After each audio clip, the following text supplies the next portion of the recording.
तो ये हमारे पास जो सिग्नल है, इस सिग्नल पे हम लोग वोल्टेज पहले मालूम करने की कोशिश करते हैं। वोल्टेज में हमारे पास जो वर्टिकल खाने या डिवीजन है वो हमारे काम के हैं।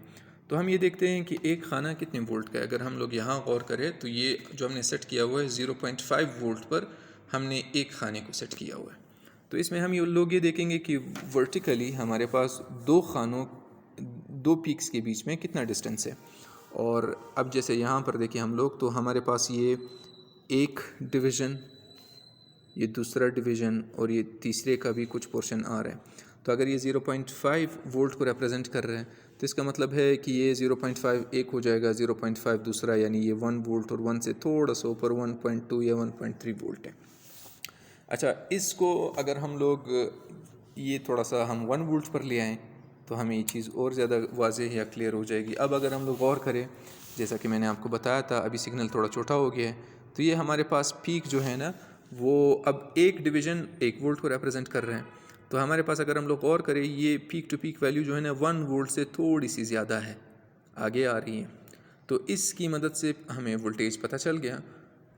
अब इसी तरह से अगर हम लोग कोई और वोल्टेज मालूम करना चाहिए, यहाँ पर कुछ और वैल्यू सेट करना चाहे, तो ये जैसे 0.5 पे था तो वेव इतना हमें दिखाई दे रहा था, हम वेव को थोड़ा और बड़ा भी कर सकते हैं 0.2 पर लाकर।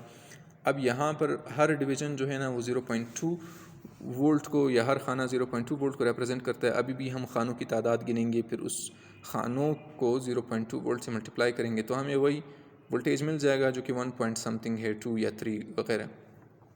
तो हमारे पास ये जो वोल्टेज पर डिवीज़न है, इसकी मदद से हम लोग ये मेजरमेंट कर सकते हैं।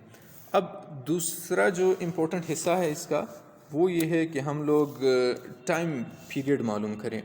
टाइम पीरियड असल में है टाइम रिक्वायर्ड फॉर 1 ऑसिलेशन या 1 वेव या 1 रोटेशन, यानी एक वेव कंप्लीट होने में जितना टाइम लगता है उसी को हम लोग टाइम पीरियड कहते हैं। और जब टाइम पीरियड हमें पता चल जाएगा, फिर हम ये भी बता सकते हैं कि एक सेकंड में कितनी वेव्स बनती है, जो कि फ्रिक्वेंसी कहलाई जाती है। अब जैसा कि हमें पता है कि हमारे पास इस एक पीक से लेकर दूसरे पीक तक ये जो वैल्यू होगी, जब वेव दोबारा रिपीट होता है तब एक वेव कंप्लीट हो गया होता है, इसीलिए वो रिपीट हो रहा है दोबारा से। तो हम या ऊपर पीक से लेकर दूसरे पीक तक, या नीचे की पीक से लेकर नीचे की पीक तक, अगर हम ये टाइम मालूम कर सकें तो ये हमारा टाइम पीरियड होगा। और उसी टाइम पीरियड को अगर हम 1 पे डिवाइड कर दे तो वो हमारी फ्रिक्वेंसी आ जाएगी, क्योंकि फ्रिक्वेंसी जो है ना वो इन्वर्स ऑफ टाइम पीरियड है। और फ्रिक्वेंसी हमें ये बताता है कि एक सेकंड में कितनी वेव्स बन रही है, जो कि हमारे पास हर्ट्ज़ में नापी जाती है, यानी वेव्स पर सेकंड। तो अब हम इसको देखने के लिए यहाँ पर अगर हम ये टाइम पर डिवीज़न वाला नॉब देखें तो इसमें हमें ये नज़र आता है कि एक खाना जो है या एक डिवीज़न जो है वो 2 मिली सेकेंड को रिप्रेजेंट कर रहा है। अब जब एक खाना 2 मिली सेकेंड को रिप्रेजेंट कर रहे हैं तो हम लोग क्या करेंगे, ये देखेंगे कि हॉरिजेंटली, ये हॉरिजेंटल खानों की बात हो रही है। तो हम ये देखेंगे इसको सेट करके किसी पॉइंट पर, और कोशिश करेंगे कि ये रुका रहे ये स्वैप की मदद से।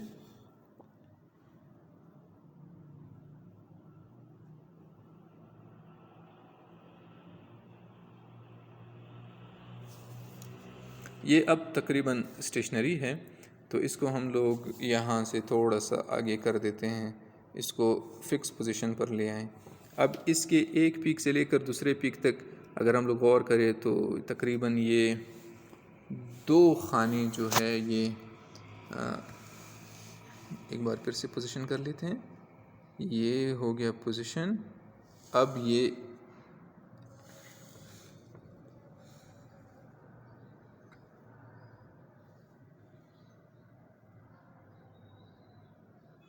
अब इस पीक से लेकर किसी भी दूसरे पीक तक अगर हम लोग गौर करें तो ये हमारे पास, एक दफ़ा इसको स्वैप की मदद से स्टेशनरी कर देते हैं।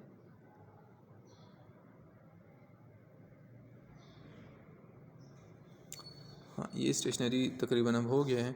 तो हम लोग अगर गौर करें कि ये हमारे पास इस पीक से लेकर एक पीक से दूसरे पीक तक अगर हम गौर करें तो ये एक खाना, दूसरा खाना और तीसरा आधा या आधे से थोड़ा सा कम आ रहा है हमारे पास। तो ये जो डिविजन्स है ये 2.3 या 4 तकरीबन आ रही हैं। अब इसी को 2.3 या 4 को अगर हम लोग 2 से मल्टीप्लाई करेंगे तो ये 4 पॉइंट समथिंग आ जाएंगी, और ये ही मिली सेकेंड इसका टाइम पीरियड है। इतने ही मिली सेकेंड।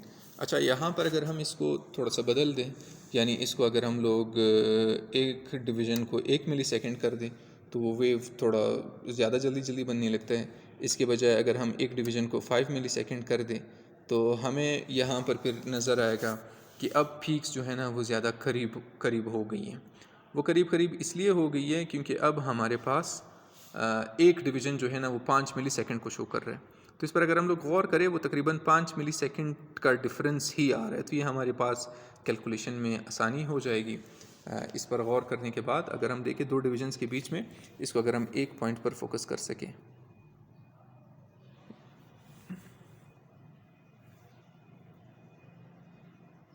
तो ये दो डिवीजन्स के बीच में तकरीबन